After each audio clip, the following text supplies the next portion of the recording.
as a sponsor to decriminalize prostitution. The difference between myself and Andrew Cuomo, of which there are many, is that there is no one that is actually telling me what to do other than the 8.5 million people who call this city home. If you want my policies, you'll find them on my website. Who told you to legalize prostitution? On the quality of life issues, the worst thing that could happen is if the Assemblyman's proposal for legalizing prostitution went through. That would be terrible for the quality of life. He also doesn't want to enforce misdemeanors. We're getting to that, That's Mr. assault, larceny, etc.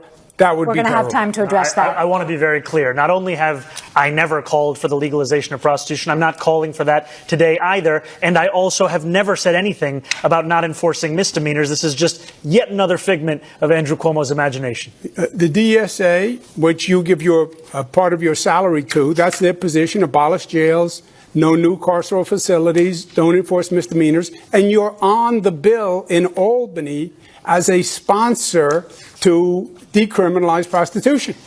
The difference between myself and Andrew Cuomo, of which there are many, is that there is no one that is actually telling me what to do other than the 8.5 million people who call this city home. If you want my policies, you'll find them on my website. Who told you to legalize prostitution? We actually have a question. Andrew, you can't escape this. You signed the law doing away with loitering for prostitution. That was the law put forward by Jessica Ramos. Gentlemen, you started the prostitution in East Elmhurst, and Jackson Heights and Flushing. Mr. Sliwa, and you want to add to it, which diminishes the quality of life. Mr. Sliwa, when I talk over you, nobody's hearing you, and we actually have a question on that. So we'll let Rosarina ask. And for this question, candidates, we want to come to Queens, where we know that prostitution has been an ongoing complaint.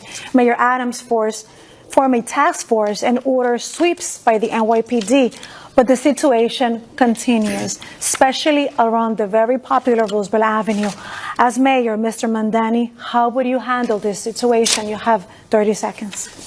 I want to first be clear that I am not, and nor have I ever called for the legalization of prostitution. And if you are happy with what's happening on Roosevelt Avenue, then you should vote for Andrew Cuomo, because his policy is to continue the exact same ones we've seen under Eric Adams. My policy is to actually take on sex trafficking, to have a zero tolerance for violence against women, and to follow the advice of district attorneys that we have here in New York City, the current Manhattan DA, the former Manhattan DA, the current Brooklyn DA, the former Manhattan DA having said that prosecuting women for prostitution is something that actually leads to less safety. And what we need to do is provide an economy Mr. Mamdani, of opportunity. just a quick clarification. So no legalization, how about decriminalization? I do not think that we should be prosecuting women who are struggling, who are currently being thrown in jail, and then being offered job opportunities. I think we should be actually providing those kinds of opportunities at the first point of interaction. Mr. Cuomo, your turn.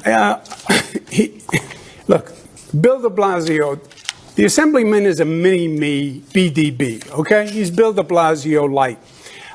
He proposed legalizing prostitution. He didn't get it, and he just told the cops, don't arrest any more prostitutes. There is a bill in Albany that he signed that says the prostitution, that a woman who is a prostitute, that would be decriminalized. That is what the bill says. And that's what he said, if you listen very carefully. That would take Roosevelt Avenue and explode it, because it would make it legal for prostitutes. But real quick, how would you handle this situation? You have to enforce the law. It's illegal. I went to Roosevelt Avenue. I talked to the store owners. I talked to the neighbors. I walked down Roosevelt Avenue with prostitutes there at 9 o'clock in the morning. Your turn, Mr. Sliwa. Subscribe to Oneindia and never miss an update. Download the Oneindia app now.